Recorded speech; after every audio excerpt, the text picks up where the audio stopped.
¿qué tal? cosas Cerrado, así. cerrado. Hagan silencio. por Estudiantes. favor. No, Saquen yo una soy la única hoja estudiante. que llevó el profesor de historia. Oh. Bienvenido, Facundo Muchas gracias. Falla. ¿Cómo andan, compañeros, Olis. compañeras? Que nos saquen una hoja. ¿Hay evaluación hoy? ¿O? No, no hay Tema evaluación, uno, esto tema uno. es libre, espíritu libre. ¡Qué bueno! Vos sos de los profes Amor al que no arte. toman... No, acá yo me vengo relajado, me vengo tranquilo, disfruto. No nos vas a tomar rabiar, examen. está la profesora de Río Negro, la directora de... No, ¿Qué? Pues me la perdí esa. no, viste que ha habido un video de una directora que le Sí, empuja el banco sí, a un estudiante. sí. Con mansa bronca. Ah, que lo empuja. Ajá, con mucho apoyo de la comunidad docente a la directora. Por lo menos muchos colegas míos Mío. están ahí bancando en las redes, ¿no? De la región Cuyo Sí, acá sí. bancando. Pero bueno, no sé... Yo creo que tiene que ir la policía Es como, directamente claro, para arrestar al estudiante. No, bueno, pero... Sí, tal cual. El que les hace las pagas. El que las hace las paga. Sí, pero... Ahí viene el invitado. No, pero es obvio que va a ligar...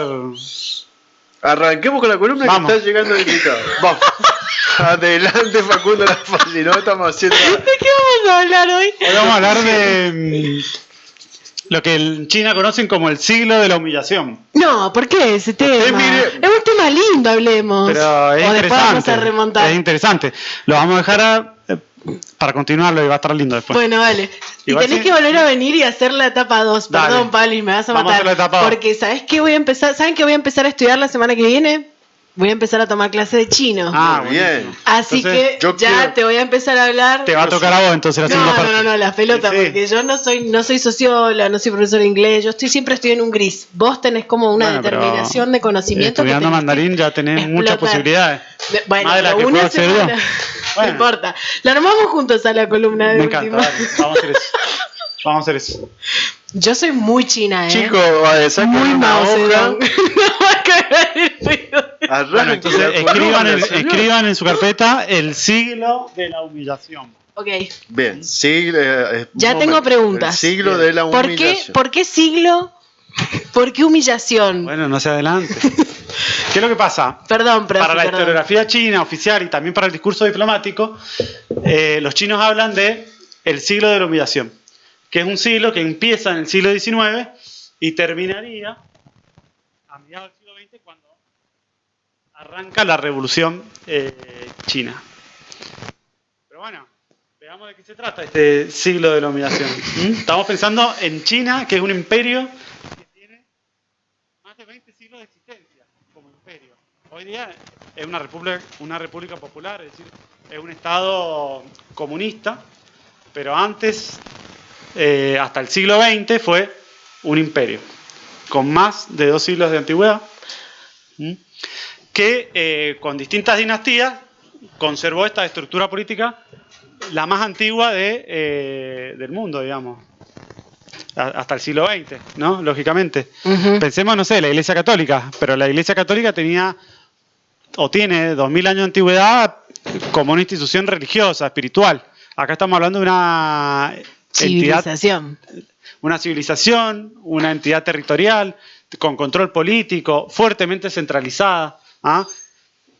Que va a entrar en crisis, por eso va a ser humillada, podríamos decir. Con esta, Por los tomando hijos de puta de siempre. lenguaje. Ya veremos quiénes son. ya lo imaginamos. ¿Vos te imaginás? Sí. Bueno, Algo sé, algo recuerdo. yo venía con palabras más académicas. No, acá no hace falta. La academia siempre para la academia. Son Bueno. todos unos hijos de puta de siempre, lo que arruinaron Hong Kong y arruinaron Taiwán. ¿O no? Y este país. Y Bueno, Inglés y culos rotos, dale. cuestión que, no me gusta esta expresión, cuestión que en el siglo, Qué progre me saliste, a boludo. principios del siglo XIX, tenemos una China que exporta productos que a los europeos les interesan mucho. La porcelana, la seda, el té.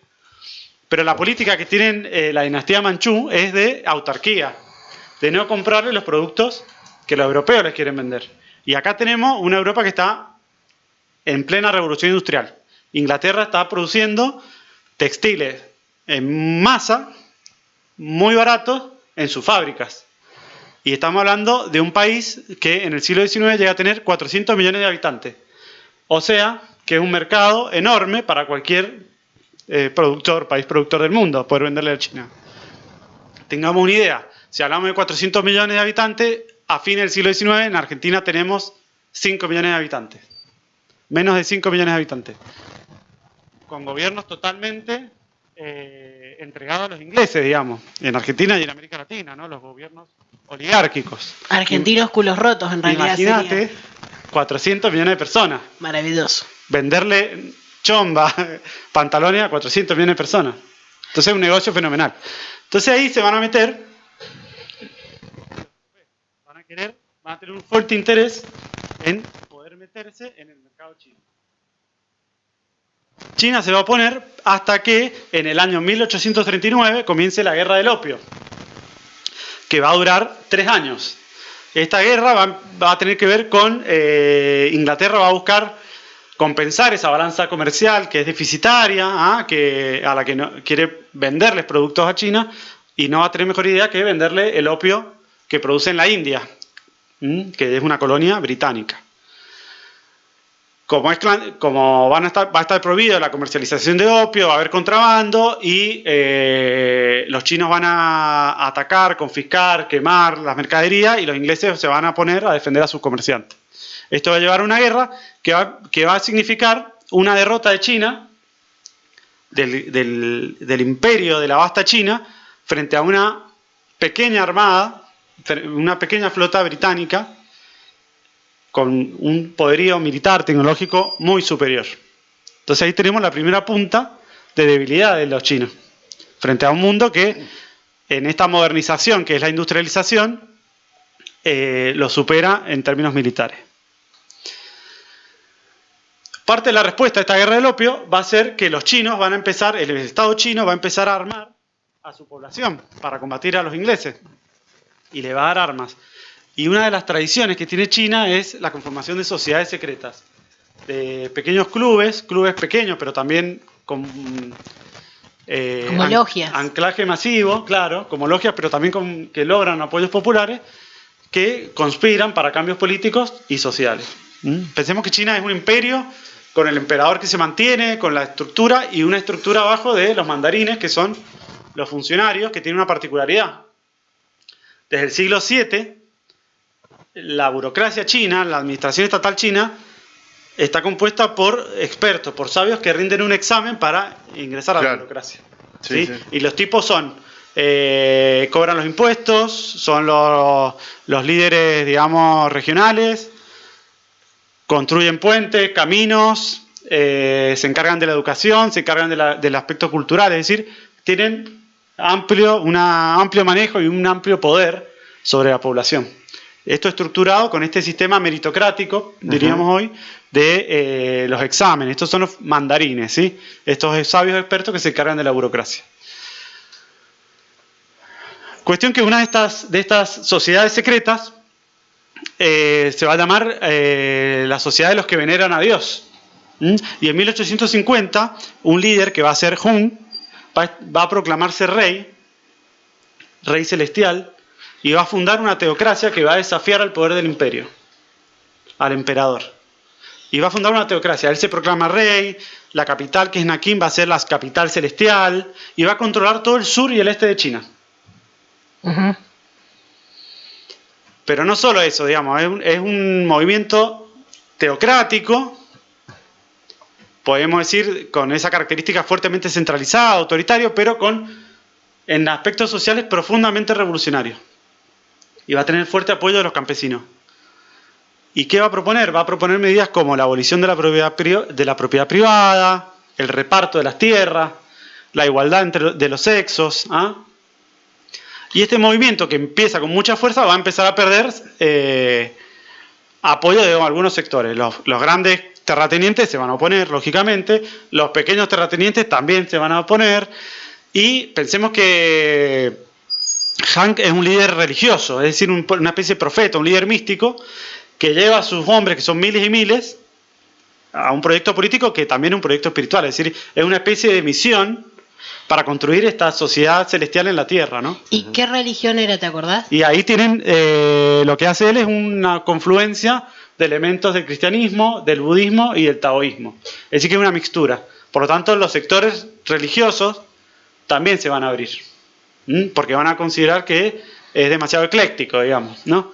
pero es un sector, es un movimiento muy radicalizado y es la revolución social más grande del siglo XIX. Pensemos que el siglo XIX es el siglo de las revoluciones. Pensemos en las revoluciones americanas, en todas las revoluciones en Francia, la revolución del 48. Exacto. Y acá tenemos millones y millones de personas movilizadas, construyendo una sociedad igualitaria, pero con esta estructura, digamos, teocrática, con este rasgo también centralizado, autoritario, muy fuerte. ¿Ah? Y el imperio está en problemas, porque el imperio que estaba acostumbrado a controlar todo el territorio de Pekín está recluido en el norte y no puede hacer mucho. Donde también tiene rebeliones campesinas, la están pasando muy mal, hay periodo de hambruna.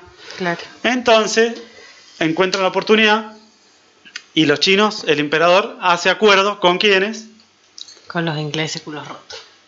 con los occidentales, que le van a prestar las armas para El subtítulo. Claro, la traducción. le vamos a poner, ese va a ser el título de la columna. Le van a poner las armas y los capitales para financiar la represión a esa rebelión. Ay, qué fija. ¿Mm? Qué pelotudos. Y a cambio de eso le van a otorgar a Shanghái, el control del puerto de No. Shanghái, que va a estar controlado por un triunvirato de franceses, estadounidenses e ingleses. ¿Cómo perdieron ahí, Impresionante. Están Porque, claro, cediendo, claro. pensemos que el sur y el este de China dominado por este Dante Gebel era como decirte era Indochina entero, es decir, Vietnam, Camboya, Laos, todo, y las dos Coreas. O sea, era mucho Claro. más territorio de lo que nosotros consideramos China hoy. Pero esto que vos llamás Dante Gebel chino es profundamente Sería hermoso que Dante Gebel, revolucionario, digamos, en su contenido social. no ¿Ah? como un, no sé. Advirtamos que Acá hay desde elementos. acá no lo podemos mencionar Hay más elementos porque que estaba podemos- prohibido. ¿De qué? Perdón. Me va a censurar, el Kuomintang me va a censurar, perdón. Pero no sería revolucionario, claro. Hay Sería elementos hermoso. tradicionales, místicos, religiosos, y hay otro elemento de un contenido político-social que son profundamente transformadores, digamos. ¿Lo habrán leído a Marx? Probablemente no. No. ¿Vos decís que no? No. Mira, Ah, el de porque es antes. en la época, claro, porque Pero- es como en la época del joven Marx, Probablemente no. 1850. Porque son campesinos. La Es base más social de difícil esa además, rebelión. en esa época leer a Bueno, Marx. pero siempre hay alguna vanguardia. Los Taiping, que es esta la revolución Taiping, son campesinos. Marx quiere una revolución obrera. Ah, esto era como Pero unos bueno, gemeres rojos. Después, como unos. Como los gemeres rojos de Camboya, que eran Bueno. unos niños que mataban, que mataban docentes, que mataban a todos. Bueno, sí. Se viene. Quieren construir una sociedad celestial en la tierra. Esa sociedad es justa y tiene un padre protector que es el rey celestial, digamos. Qué fuerte. Pero es una Ajá. sociedad que busca ser igualitaria. Un poco recurre a las bases del viejo campesinado de China, ¿no? Banco. Bueno, la cuestión es que La en medio moraleja. de este quilombo, la moraleja. La moraleja de la historia es, hay que en votar medio de a... este quilombo, ya le cedieron Shanghái a los europeos y vuelve otra vez la guerra del opio, que va a estallar en 1856 hasta el 58. En el 56 los Taiping van a empezar a replegarse, ya van a empezar a replegarse, pero hasta el 65 van a aguantar. Ahora, la Segunda Guerra del Opio va a hacer que definitivamente capitulen los chinos en favor de los ingleses. Claro. Y ya no le van a entregar un puerto, sino que le van a entregar todo el control de las aduanas, todo el sistema aduanero del imperio de China a un diplomático británico. No sé si les suena esta. Humillante. Acá hay una cuestión, es que la estructura, la burocracia y el imperio decide conservar su lugar a cambio de concesiones que son enormes en beneficio del imperialismo británico. Juan Domingo ¿Sí? Manchú. Entonces Robert Hart va a ser el jefe de las aduanas hasta que caiga el imperio. Tiene Va a un ser nombre medio británico. chino también. ¿Te suena a vos? Dios. No sé, yo pienso en Venezuela. Claro, ¿No es cierto? claro. Que hay una estructura que Sí, es ajá, sí. sumamente compleja. Sí. Ah, pero hay un funcionario que es británico. Ni siquiera es uno que gobierna para ellos. Ahí Ay, Dios. le entregan las aduanas, que es la principal fuente de ingreso del imperio chino.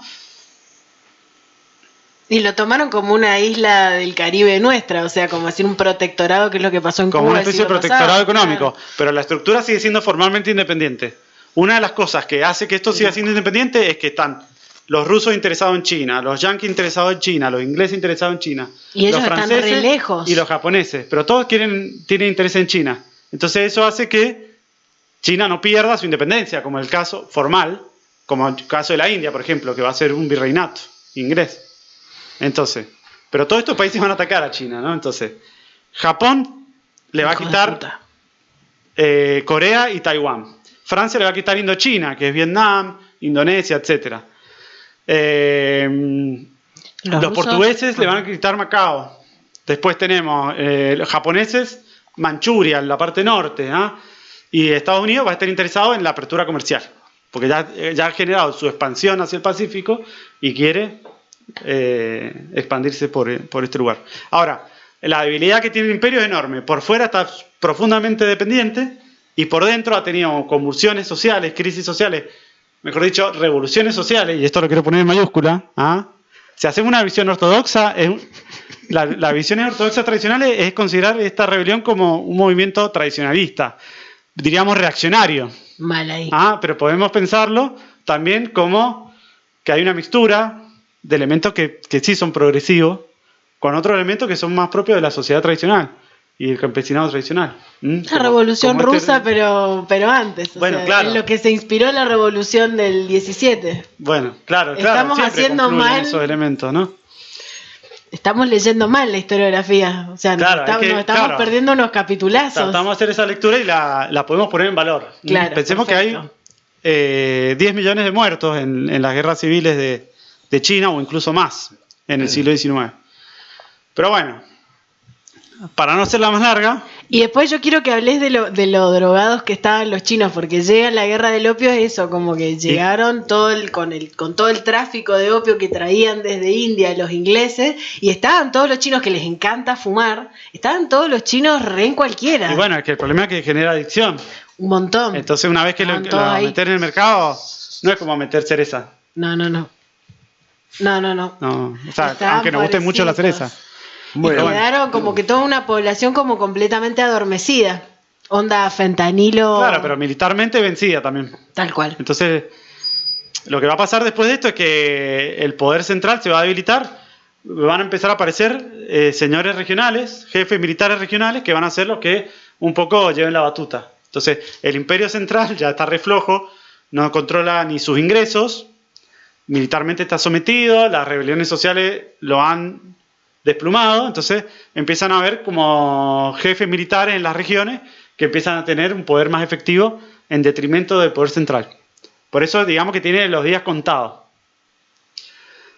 Y en el sur de China hay ciudades comerciales donde empieza a desarrollarse una burguesía. Y esto para ir terminando. Dale. El Pablo tiene una gana que termine. No, Pero digo.